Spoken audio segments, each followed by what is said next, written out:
high performers, they look like they have it all under control, but a lot of times there is a performance gap that they're struggling with every day. Boaz Gilad, you have spent years perfecting the conversation, the skills, and actually a strategy that allows high performers to close that gap. Can you tell us more about that? Sure. Well, first of all, thank you for having me. It's really great to be part of your great program.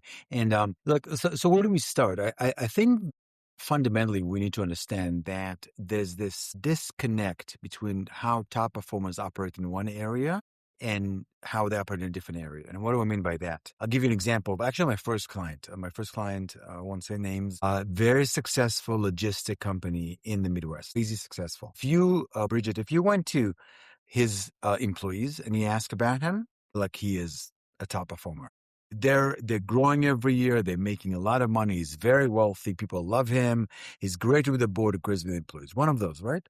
And when I met with him and I spoke with him about the program, Zenith was not even part of kind of the vocabulary. I was more curious, and I was like, let me try different things because I have a theory as someone who ran a big company for a long time. And he said to me, I won't curse on the podcast, but he said, I'm such an F loser. And I was like, right. Like I'm looking at him. He is extraordinary, right? What is he talking about, right? And he was talking about his health and fitness. He was about 300 pounds, a little bit more than 300 pounds. And no judge it from me. So I'm not saying this is right or wrong. He looked at himself in the mirror saying, I'm a loser. And I was like, how is it? So I was more curious about the question than the answer, because I don't know the answer. I know to ask very powerful questions, because who am I to tell you what to do? I mean, it's kind of like, that's one of the challenges with coaches. They tell you what to do as if they know yes. you. But I know to ask really good questions. And I said, how is it that in one area of your life, you are so successful and you have that level of integrity and performance, and in other, you have no power around it? So I was curious. And so to answer your question, we can go further into it, is that top performance deal with compartmentalize their success. They're very, very good in something and they're not good at something else. And they don't have the tools, the ability, the understanding to implement the tools they already have into other areas. And I want to say one more thing about it. If you're listening to the conversation, like, well, I'm not a top performer, I will challenge that way of thinking.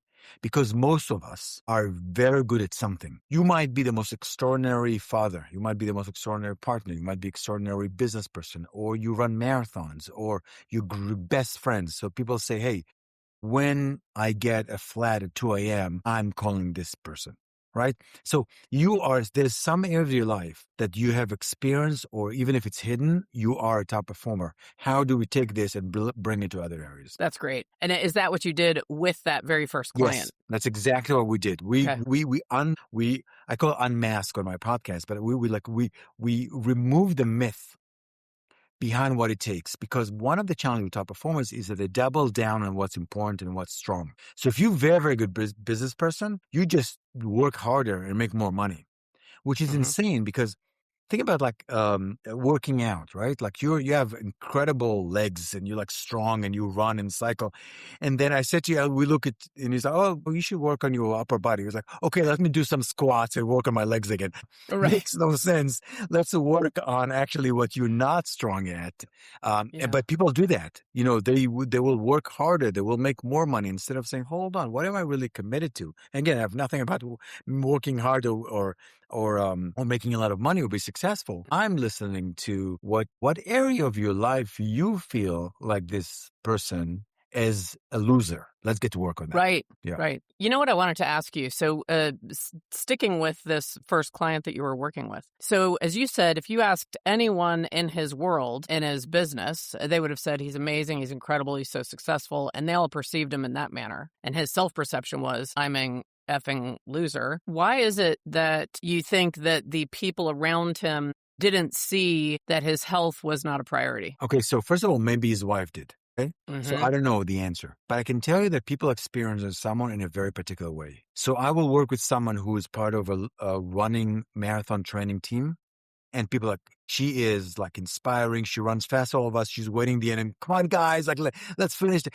And then she comes to me as a client, and she's complaining about her studio really doing really, really badly business-wise. So not a lot of people know you from every hat you're wearing. And you're wearing so many hats. I had I have 3 kids. I had a conversation with my kid, and I said to her, "You only know me as your father. I'm much more than a father. Right. I'm a husband. I'm a businessman. I'm a coach. I'm a teacher. I'm a son. You know me in one capacity, and your entire experience with me is with capacity. I'm not criticizing you, but just understand it's limited." So his employees knew him as the CEO, and maybe his COO or like his, like very close people said, "Hey, buddy, you're 300 pounds." But even if they said, it's no big deal because he's one of those like jolly, great, funny guy. It doesn't matter what people say about you. It's how he experienced himself. How he experienced it, right? And that self-perception. Exactly. And when we kind of like scratched the surface, it was literally, we didn't have to do much more than scratch the surface. He said, "Look, I have 2 excuses that I use all the time. One is, what do you want? I travel all the time. I live on planes and stay in hotels. Food is my comfort," right? That was the 2 things he kind of kept on saying. But the reality, now he knew the impact. The impact is he doesn't sleep well. He doesn't work as well as he worked. He also doesn't feel great about himself. So there was a huge impact on him, compensated by something else. So what we do in life, one of the things that is so human, one of the, one of the critical things is there's no judgment in what I'm saying, okay? I'm just... Right. So no, it's not like I'm like, you're the one who experienced yourself as a loser. I'm not saying you're a loser, right?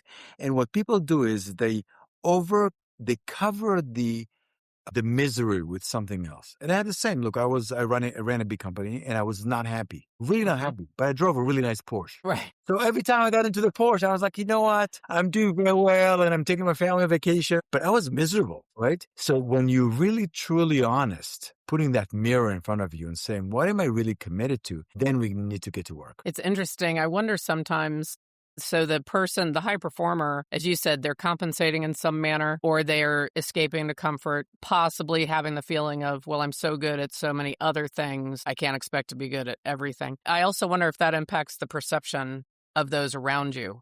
They may feel as if, well, what can we expect? He's so great at X, Y, and Z. And, it's interesting. I don't know why that... Well, I think that, look, being extraordinary takes extraordinary actions. And most of us are ordinary.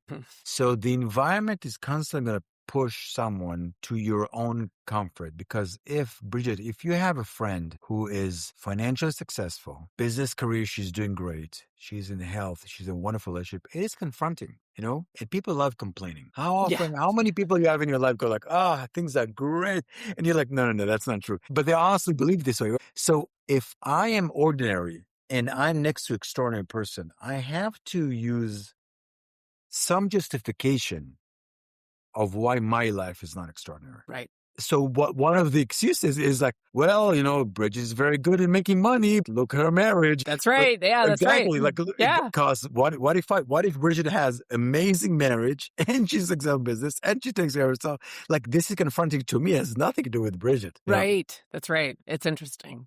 Yeah. So that you have written a book and have a whole program, the Zenith Code. And this is what you are utilizing, where you're allowing your clients to close that gap and to actually create some success in areas where they were not perceiving that they could be successful. Correct. It's more than that.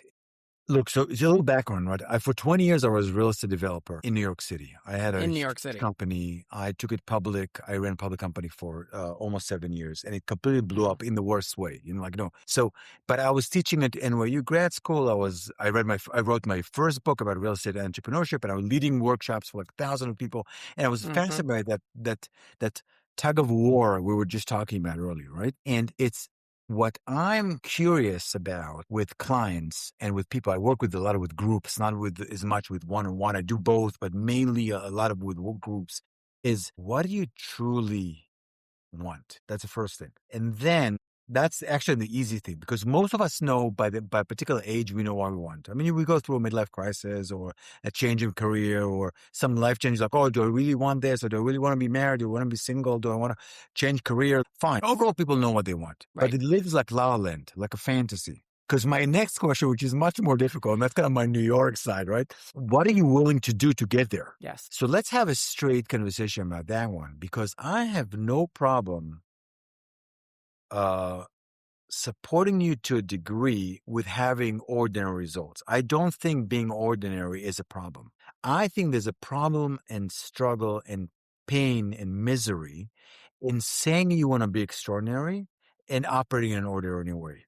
They don't Right. live in the same world. So again, I have zero criticism or problem with you saying, look, you want to have the carrot cake? Have the carrot cake, no problem. But don't tell me you want to have six-pack and look like, you're 20 years younger on the beach in a Speedo in Europe, whatever, because, and then have the carrot cake, because they live in two different worlds. And if you want to have the Right. carrot cake, have a carrot cake. And if you want to have like a perfect body, have a perfect body. The problem is that we want it both. So people say, look, I'm really committed to having very low fat percent in our body. Mhm. And then they order the carrot cake, and the first bite they take is, oh, this is delicious, Right. But This is the worth it. second and the third and the fourth, they stop enjoying it. All they say, I'm such a loser. I can't believe That's how right. people. And they Why did finish I the do whole this? damn cake while they're beating themselves down and say, oh, here we are again. This is my Right. fifth time saying I'm not going to have any sugar. Look, why suffer? Like really, like just have it. You want to be chubby and happy, be chubby and happy. You want to be six-pack and happy, but the key is the happiness, not the six-pack or the chubbiness. That's right. Right. It's when you think about the gap that you're talking about, reconciling it, there's like beliefs and your behaviors. And I feel like that's partially what you were just describing. But how would you take I want the carrot cake? How does that tie into a belief? The behavior you just described perfectly, like I want to be six-pack. I want to have the carrot cake. And then what you're doing. How does it tie back to your beliefs and your core values? That's a really great question. It's interesting. I think it's there's two. I'll try to break it down, and correct me if I'm wrong about getting the question. I would break it two things. So first of all, there's two conversations. One is internal, the other one is external. So consider that your beliefs are based in a history of conversation you had around you, whether your religious belief or life belief. You just accumulate conversation. So my kids grew up, both my wife and I are business people and successful. So my kids grew up in an entrepreneurship home, an entrepreneur's home, right? So the conversation, so their belief comes from that, right? If I was a very conservative, not risk manager, and that's kind of like my kids heard that come sit around the supper table, their probably beliefs will be like that can be. Right. So first of all, understand that there's an exterior conversation that gives you elements of your belief. And then there's the internal conversation. And they go back and forth of what's louder. They're very connected, right? So sometimes I will say to you, oh my God, you are so talented. This is amazing. And all you hear is like, I don't have what it takes. You barely could hear what I said, because the internal conversation based on past experience you had, your character. I'm not a psychologist, so I'm not here to analyze it. Right. I'm saying the reality is that there's an internal conversation, a monologue or a dialogue between yourself and yourself, saying, I don't have what it takes. I'm a loser. I'm a lazy person. I'm not pretty enough. I'm not smart enough. Whatever the conversation is. I'm underperforming. Yeah, so that's internal. External is the same thing. One of the things that I ask often my clients, do you have the right team around you to support you? Mm-hmm. Because we surround ourselves many times with people that is comfortable for us. But when you want to excel, it's not comfortable. There's nothing comfortable on being extraordinary. It's extraordinary. It's amazing, but it's not comfortable for a period of time. Then you get the results and momentum kicks in, and then it's amazing, right? Right.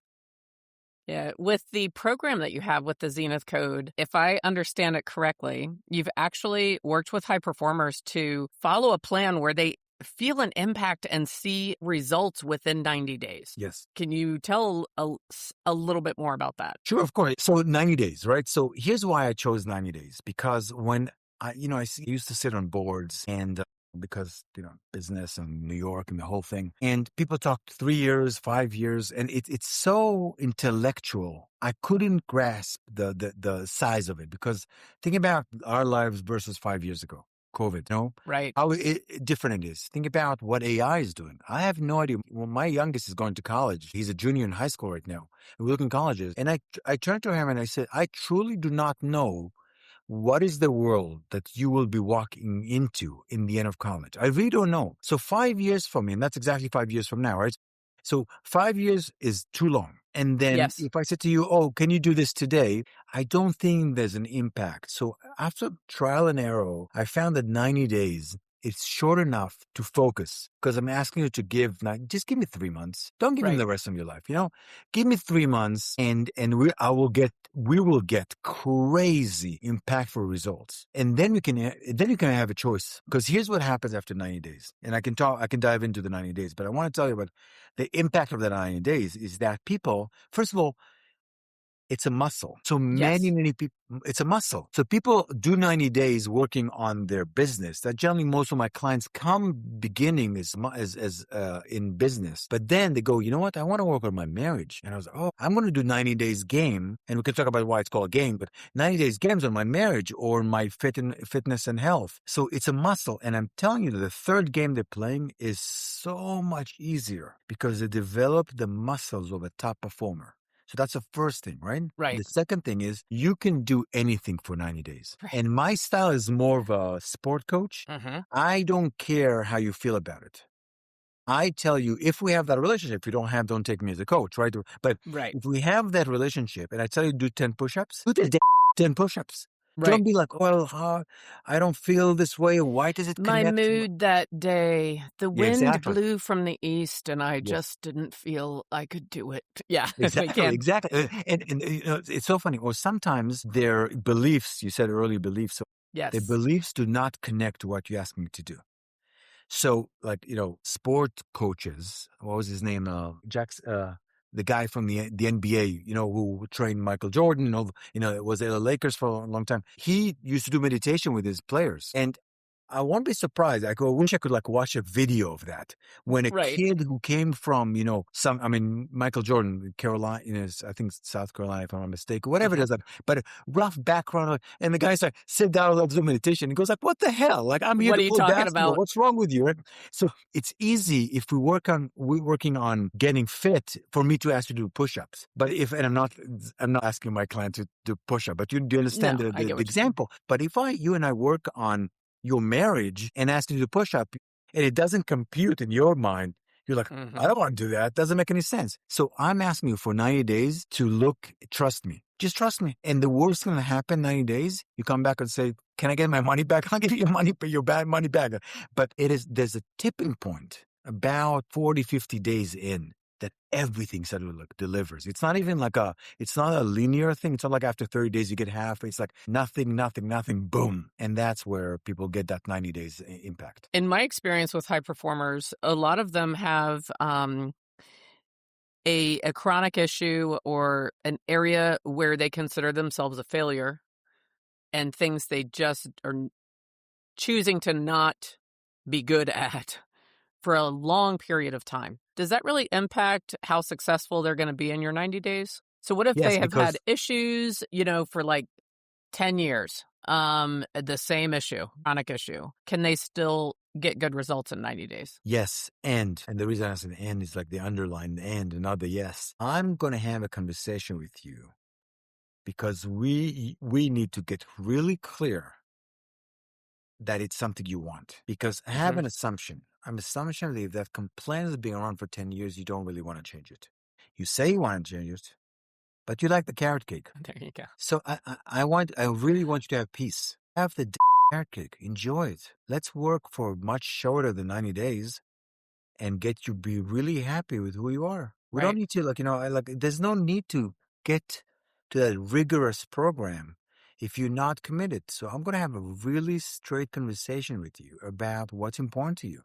And then the next question, like I said, the second question is always tougher. Are you willing to do the work it will take?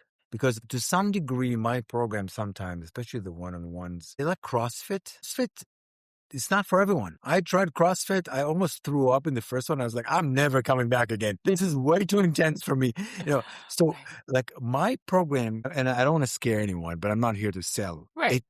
it's maybe not for you, but I just want you to be happy. So if you've been complaining about the same thing for 10 years, I have a suspicion that you're not really wanting it. Either there's a social pressure on you to say you want it, or there's a fundamental conversation is running the show. Some kind of like, I'm not good enough. What happens if I make it happen? You don't have that true hunger to be extraordinary in that area. You could be extraordinary in other areas, but not in this area. If someone says to you, they don't know if they're willing to do what would be required, then you would just stay in that topic and explore that further.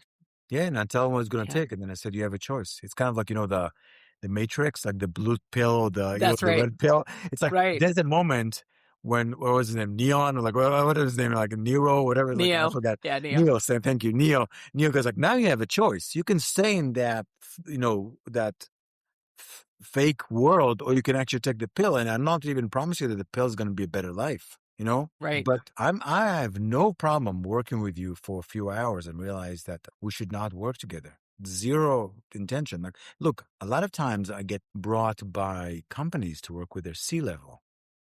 Right. And one of the things I have to do is I got to turn to this team and say, hey, is that something that is imposed on you by the CEO? And many times it is. Now, I work for the CEO. He's the one who pays my bills. But I tell him up front, look, there's fundamental work we need to do before we start that game, because your team wants to, that their incentive is not in change and growth, their incentive in status quo. It's very interesting you brought that up. As a coach myself, there was one time that popped into my mind. I had a young man driven, all the elements where he should have been very successful, and he just wasn't showing up or engaging in the coaching in any way that made sense. And it took me, I hate to say it took me around a month of working together every week, where I finally was talking to my assistant. I was like, something is up here. And it turns out he wasn't paying for it. Someone at his office was paying for it, but like doing it like yes, they wanted quietly, to fix him. right? They wanted to fix him. And it doesn't that's work. right. And all of a sudden I was like, we have it. You are right. That is a major challenge when someone is trying to externally fix you, man, that's going to be tough. Yeah. And if you don't mind, I'll tell you something here. So I led workshop to thousands of people around real estate and teaching real estate and entrepreneurship, right? I developed Zenith Clubhouse is because I used to go into a room, and you know it because you're a coach, right? And I worked, let's just say, with 100 people. Right. 80% of them, they were what I call inspirational junkies. Yes. They go from one course to the other looking for inspiration so they can get off the couch and do the work. And I realize I'm spending 90% of the time on them, and they will never deliver. And it's not a bad thing. They just, because they think that the engine or the fuel of the engine is inspiration. And inspiration is like sugar. You get very excited. Come on, let's do it. And you go and you register the gym, and then a month later, you don't pay for the gym. You don't go to the gym anymore, but you pay for the entire year, right? So I said, and after a while, I could sense who's going to deliver or not. I could literally spend a few hours and say, Bridget is going to deliver and John is not. And I was wrong sometimes. I'm not 100% right, but I got a sense that there's a level of integrity and commitment you have that is beyond inspiration. And that's why I said, let's do a program just for the people who actually want to do the work. So that kid you work with, that young person you work with, had no true internal drive to change. It was someone else who said, they say, oh my gosh, let me fix that person. If they only do this program, they only do this. That's right. And it depends also how much you care. Some, maybe you don't care. Like, I don't care. I'm going to bill you for my coaching. And he's going to go, no, I get it frustrated. So I will fire. I will fire clients. Too. I was like, me too. Yeah. I wish you all the best. I knew that really, that was not personal. going to work well for me. Yeah, exactly. I have zero tolerance for people who says look, I have all the compassion and all the tolerance and the love and the admiration of people who are stuck as long as they really want it. If it's a blind spot that's holding you back, if it's something that stops you, we will spend hours and time and effort and exercise, everything to go through that dark place or that unknown space to get to the next size. But if I see you don't do the work, wasting your time and my time, I don't want to work with you. Yeah. Right. Yeah. It's frustrating as a coach. And I know what you're talking about. Frankly, I have a few colleagues, and also no judgment there. If you're okay with that, that did not fit for me.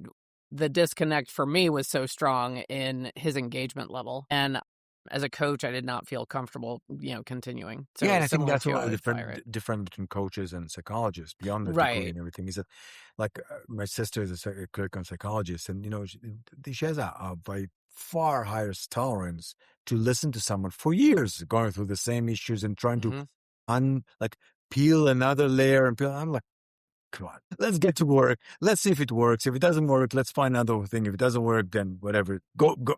We tried, right? It 95% of the time it works.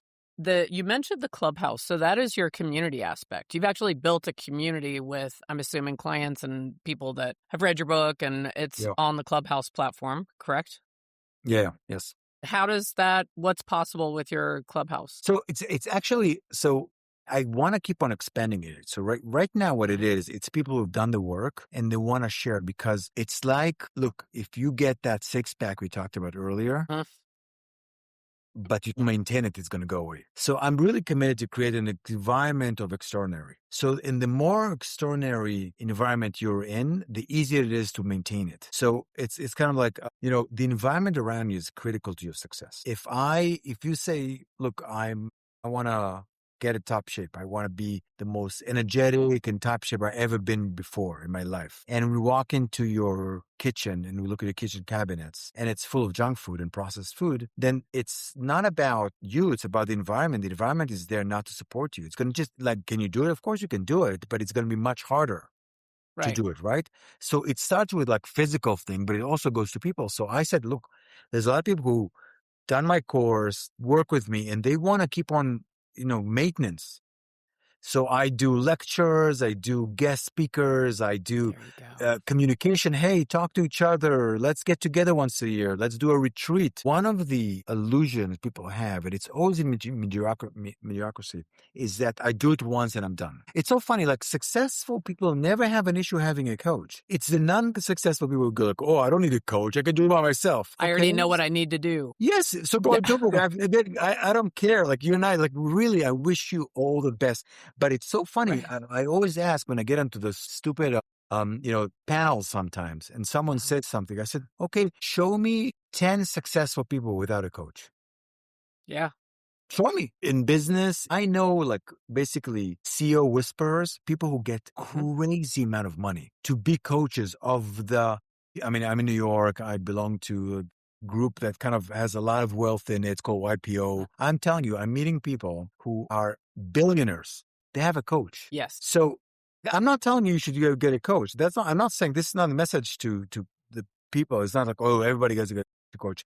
But if 10 people get a coach and they're very successful, maybe there's something there, right? Now you've got to find the right coach for you, the right attitude, the right methodology. Fine. But there's something there. And one of the commitment of the Clubhouse is to create that environment that makes it easier, that you can communicate, that you can keep maintenance, you can hold each other accountable, you can do, all that stuff. I think one of the most appealing aspects of the Zenith Code is that you focus on that short time frame so that you can have some wins. As you said, that day 45, 50 is very critical because that's where you've accumulated enough small wins that you feel it. So you're taking someone and you're allowing them to have success essentially now, right? So I think that is amazing. You brought up that 5 years, and 5 years, it just feels too far away. There's a 5-year trap even, I believe in, where we overestimate what we can do in 5 years and we underestimate what we could do in 90 days.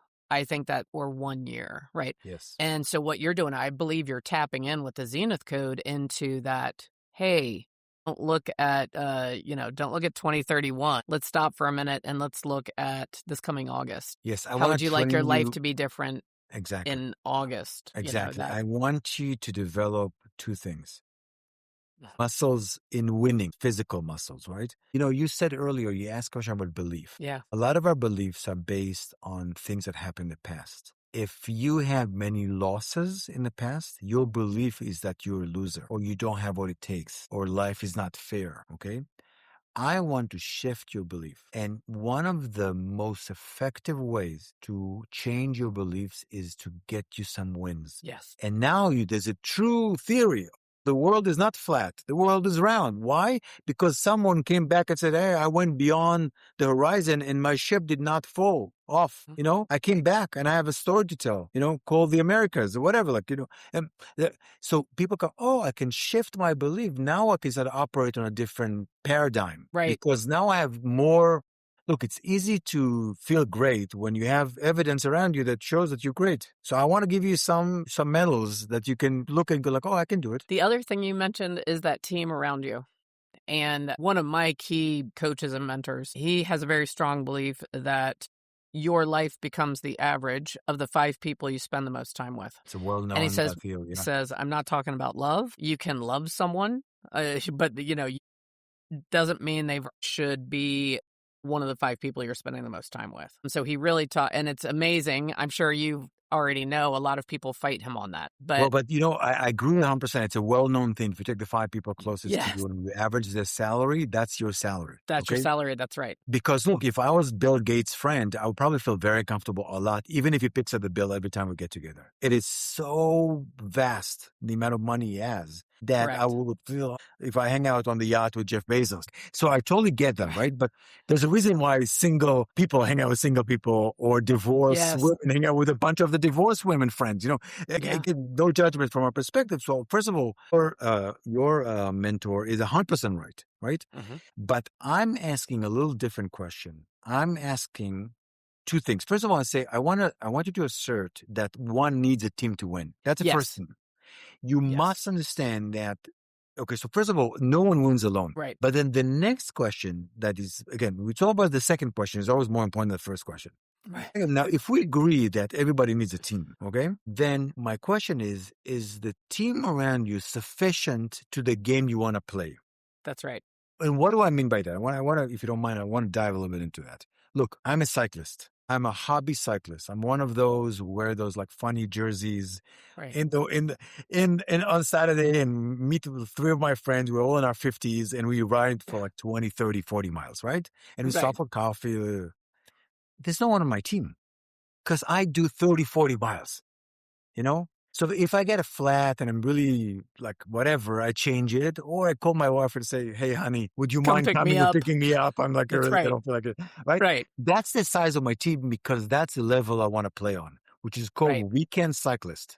Now jump to the Tour de France. Yeah. Okay. It's one rider. I mean, actually, it's a peloton, but let's just take one winning rider, right? There are hundreds, if not thousands of people around that person. The chef, the massage therapist, the coach, strategic coach, the team, the this, the that, the traveling. Why? Because the game they're playing on, the platform, the level is completely different than the level I'm playing on. So going back to what you asked, many people want to play on the next level and dragging their team to the next level when the team is not the right team. And I got to tell you, when I took my company public, I had to replace, and I love them, replace my entire accounting team in my company. And they were amazing. I had to them all either left or I had to let them go. And I, took care of them, everything. Why? Because running a public company is a different game than running a private company. Private company, yeah. It just have the tools, then you have the commitment, then you have the knowledge, the know about, all that stuff, right? So one of the things that your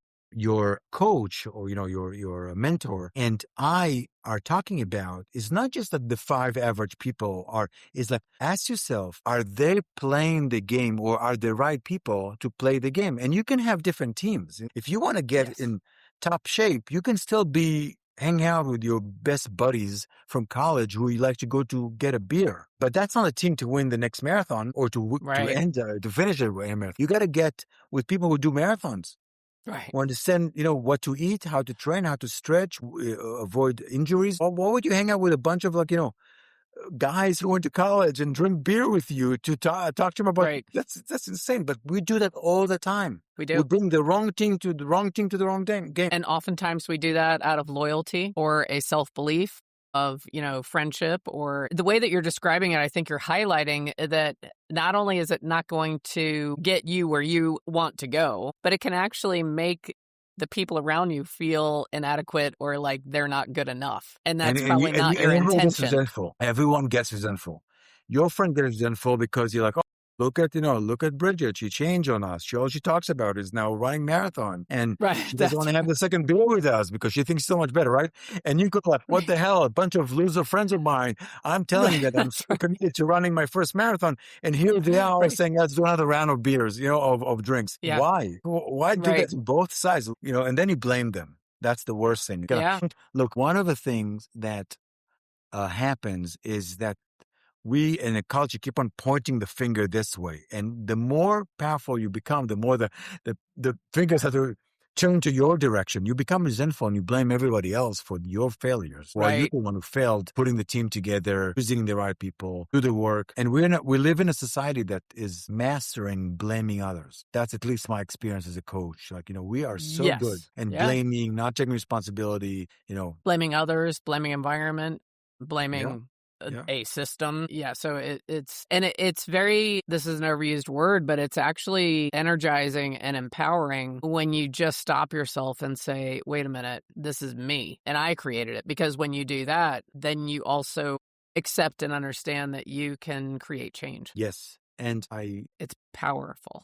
That's even a deeper understanding. Before we even get to what you just said, right? I say you can't change others. You can change yourself. So actually, I say to you, forget how you feel about it. Like, I now can work on myself. I'm like, can you change the people, that other person? We cannot change other people, right? No. We can impact them, ask them to change, but you can change yourself. So why would you go work on other people when you can actually work on something much easier, which is yourself? I'm curious what your thoughts are around actual mistakes.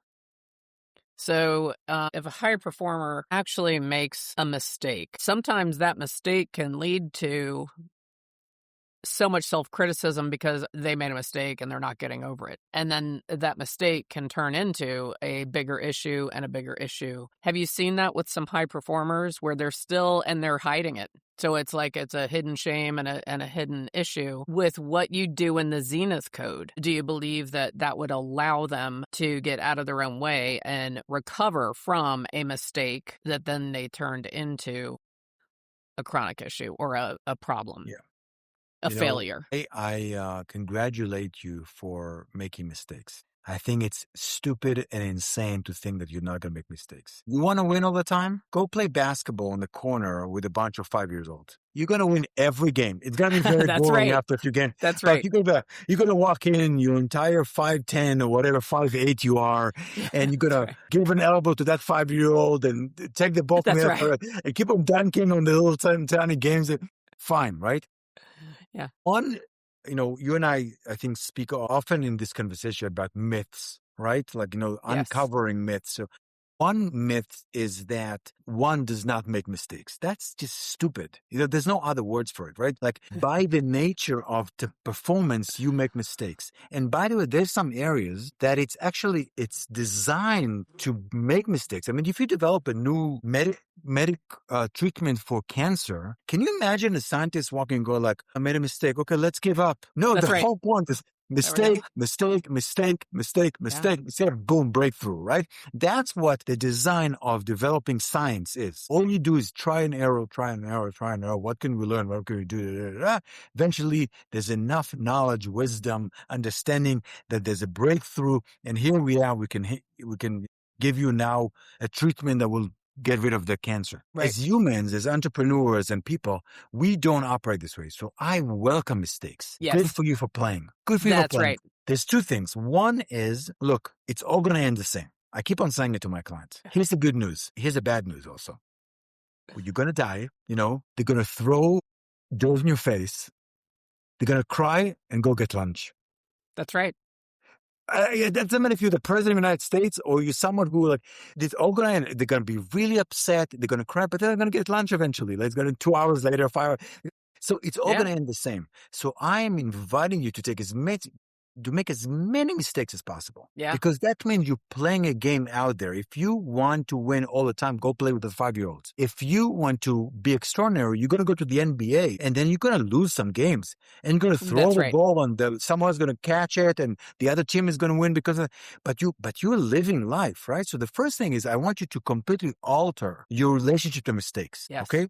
Now, the question is, what you said is that what's the crutch that one walks with? It's not about making mistakes. It's what you made the mistakes to be. After a Yes. while, you start like dragging that bag of mistakes in your back. And the difference between successful people or top performers and not top performers is not how many mistakes they made, is what's the velocity they can move from one mistake to the other. That's right. From one failure to the other. I think Churchill said it, that, success is moving from one failure to the other something. I Rapid forgot succession. the quote, but Yeah, exactly. Whatever it is, it's an even better accent and probably much brilliant than me.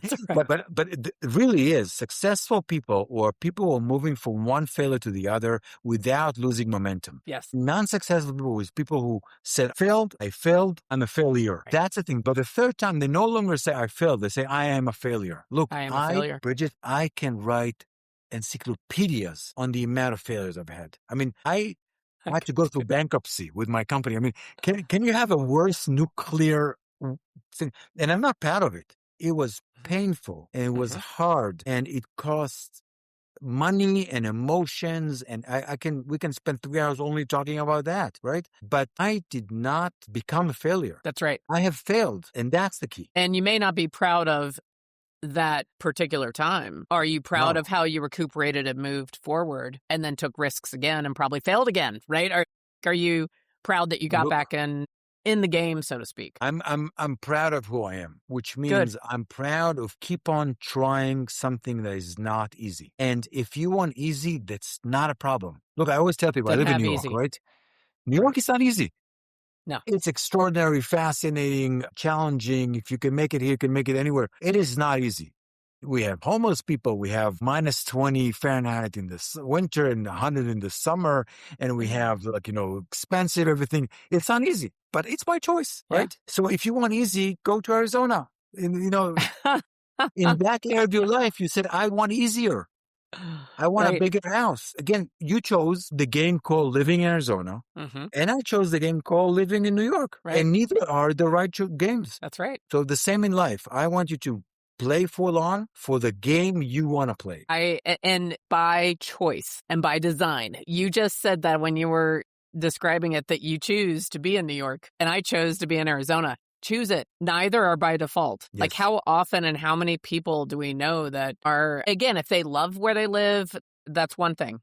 I know a lot of people that do not necessarily love where they live, but feel as if they don't have a choice. Yes. And they stay. It's the key, because we forgot we chose and then we complain about it and we become a victim of the situation. And, you get married and then you complain about it and then you become a victim of your marriage, forgetting that you had a choice in the matter. Maybe if you're Catholic and some other religions, like you really believe that there's some higher powers that you chose that you have to stick with it no matter what. Fine. Okay. I'm talking to the non-Catholics, or someone who's not very religious and says, look, I'm Jewish.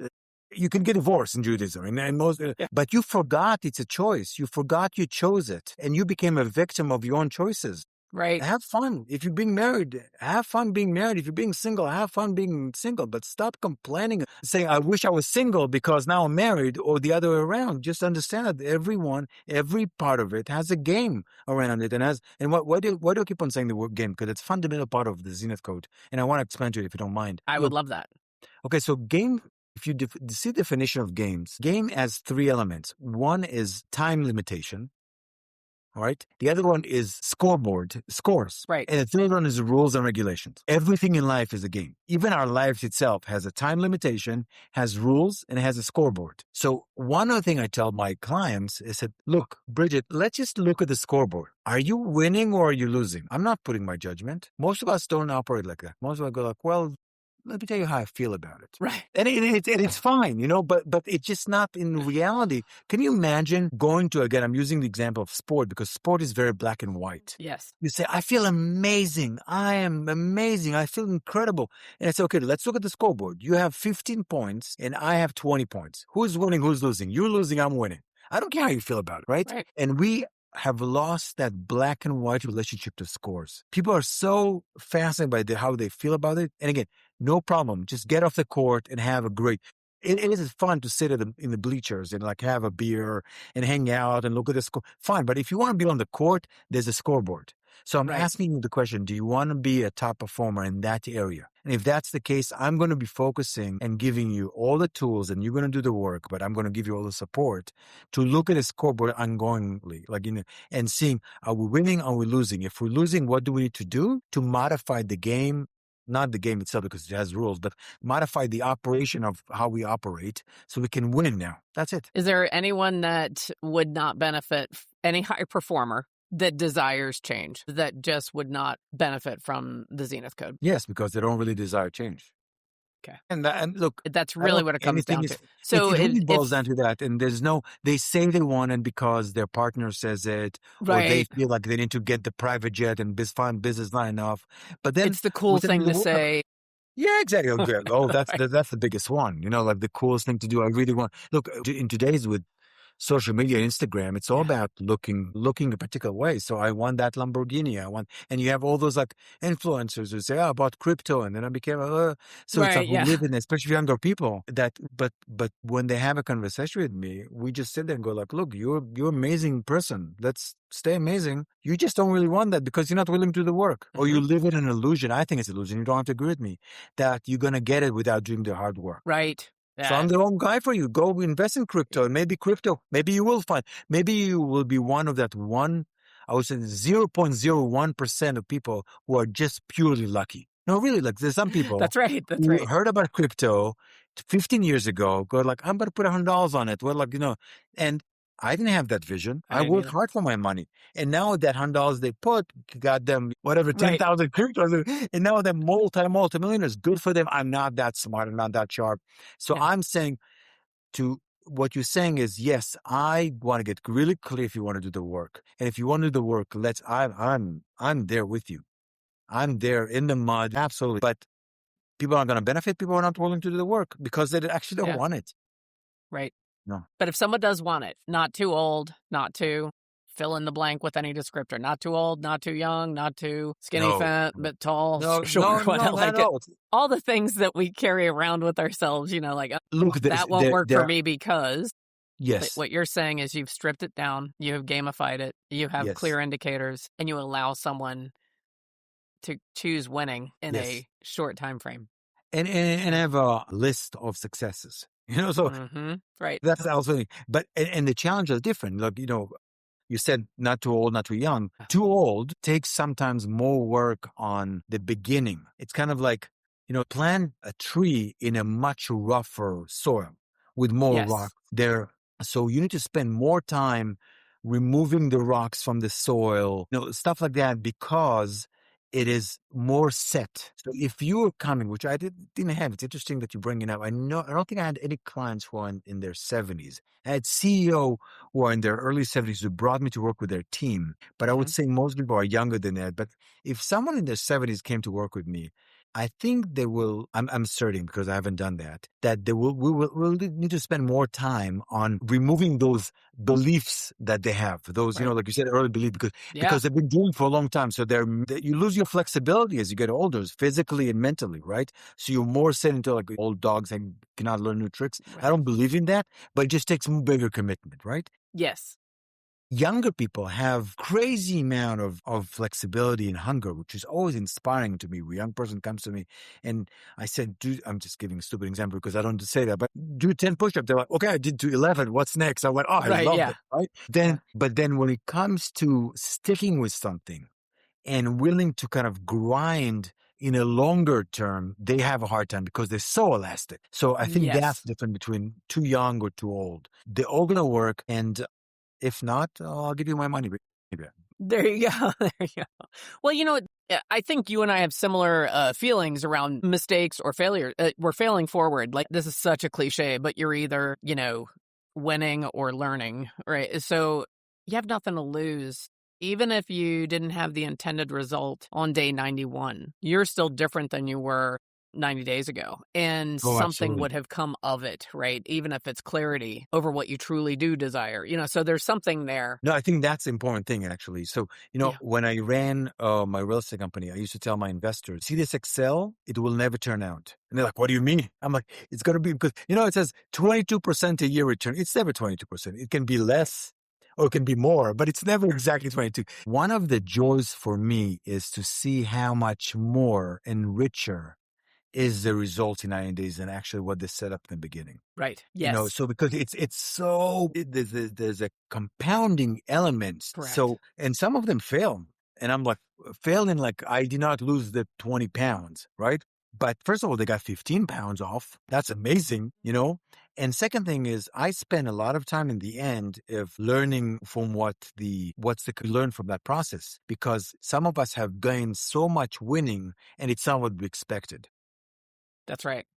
And one of the curses or the challenges with top performers is that we have this hunger that we never celebrate our successes. It's always about what's missing, what's wrong. I made $10 million. No, if I only have 15, then I'm good. And it's look, it's a blessing, because that's what makes you like this driven person, right? Like, I want to run the marathon faster. I want to have more money. I want to have more of this. I want to have more vacation, whatever the thing that gets you excited, right? But one of the things I work on is the ability to enjoy the successes, even if we do not accomplish every element of the game we created. Like, can you pick up 2, 3, 4 things that truly can be celebrated? Because top performers are often cursed by this very high expectations from themselves that they never pause and celebrate their accomplishments. Right. Where does joy fit into it? The satisfaction of accomplishing. Okay, I want to make sure that's where the joy is. Like, you are so busy. Look, I'm speaking about myself. I was a pig. I had one building. I wanted 2. I wanted to have 2. I wanted 5. I had 5. I wanted 10. I wanted 10. It was never. I took it public. I kept on, and I can tell you, looking back, there are few moments when I actually experienced satisfaction, pride, and joy, because it was never enough. It was never enough. And I'm not saying that you should kill that, because again, that's the drive that makes humans so extraordinary. Right. That we are we want always more. Human are people an animal that wants more all the time. Yeah. So I'm not saying let's take it away and be all zen about it. No, I get the hunger. I'm a driven person. I'm just saying that we need to create the system to have in your system time for celebration. Yes. I was going back to what we said 5 minutes ago, because you don't know where it's going to end. Yeah. Because you're like, next project, if I only do the next project, then I'll be happier. Then I'll have enough money. And then you cross the street and a bus kills you. That's and right. The last thing I wanted to do is like, sorry for being graphic, but as your brain is being like, from the bus hitting you, the last thought is like, oh, I can't believe I didn't finish my, like, really, that's the last thought you want to have. I wish I had $10 more million. Like, you gotta not just wait, but literally build a system around celebrating and joy. Yeah. And I do think that is a chronic, repeating or common trait amongst high performers. Yes. And in our culture, it's never good enough. That's right. Get that the $3,000 bag to the $5,000 bag to the $20,000 bag. It's never enough. There's always going to be someone in that restaurant, if you hang out with that walks in with a bag that you couldn't get. That's the whole point. If you fall into that trap, it's such a brilliant trap of high fashion. There's always going to be someone with a bag you can't get a hold of. So suddenly 30,000. I mean, can you imagine how insane 30,000? I don't want to offend anyone who owns those bags. It brings you joy to go for it. But I'm saying it's you walk away and you're like, look at me, I got a $30,000 bag. I closed the deal. I deserve it. I didn't steal from anyone. It takes exactly 3 seconds for someone to walk in with a $35,000 bag to be like, that's right. Yeah. So there's a very short, I saw it. Look, I said earlier, I'm not to like praise it, because I actually make fun of myself. I live in Brooklyn, in New York City, right? And my old office is probably 2-3 miles away. And I drove a really nice Porsche from my place to the office. I mean, how dumb is that? It wasn't like I was going on the Autobahn or one of those like racetracks. Right. But it got me some joy for a while to get into that Porsche. But then I hang out with people with Ferraris. It's trap of human being. And we need to create, and I say not just to find, because it's hard when you are in the storm of more to find. We need to build systems and structures in your life that celebrates joy. Because if not, you're going to Yes, fall I into the agree. trap of the Porsche or of the $30,000 bag. It's never enough. Well, it's funny, in almost any personality type of test or strengths test that I've ever had done on myself, rewards and that type of thing, always at the bottom. It's always at the bottom. And it's really funny because, I mean, yeah, so if I don't schedule that in, it's probably not going to happen on its own, and I had to face that. So it's funny that we ended up talking about that today. You know what else is funny about this whole dynamic? If anyone's listening to us, and thank you for still being here, and put in the comments if you lean more towards wanting more or wanting less. Even the people that want less, so the whole minimalism trend and going into frugality or non-brand, quiet luxury, all of that. So even if it's not the new bag, people get addicted to being the most minimal. Well, look at my house. It's more or less. I have one chair. Exactly. And the one chair turns into my bed. Like, I don't know. I'm not in No, minimalism. It's the same game. It's just the other It's the version same of it. game. It's just a different, It's the same thing. It's like, I want more, less. That's right. That's Like, right. I want more of the less, if you know what I mean. If you get what you and I are talking about. It's human nature, whichever direction that's going in. Look, I am a victim of it, and I am a product of it, and I'm all the above. The difference is that I can catch myself and develop sense of humor around it. Yes. And just embrace it as part of who we are. Yeah, most people don't really. It's undistinguished for them. They're so trapped in that honey trap that they don't see it. They don't see look, if you want a $30,000 bag, have it. Go have it. That's right. It brings you joy. Even for 5 minutes, go have it. Who cares? As long as you didn't steal it from someone or manipulate yourself to get one, go have it. But I want you to have a sense of humor about it. I'm not telling you don't get the bag. There's so many things I do, which is so like, look, I love wine and food, right? Like that's my biggest hobby. And my best friend owns a restaurant, and him and I get together. We both have 3 kids and married. We leave the world for a week once a year and go to like Michelin stars, like somewhere in Italy or in Spain or in San Francisco.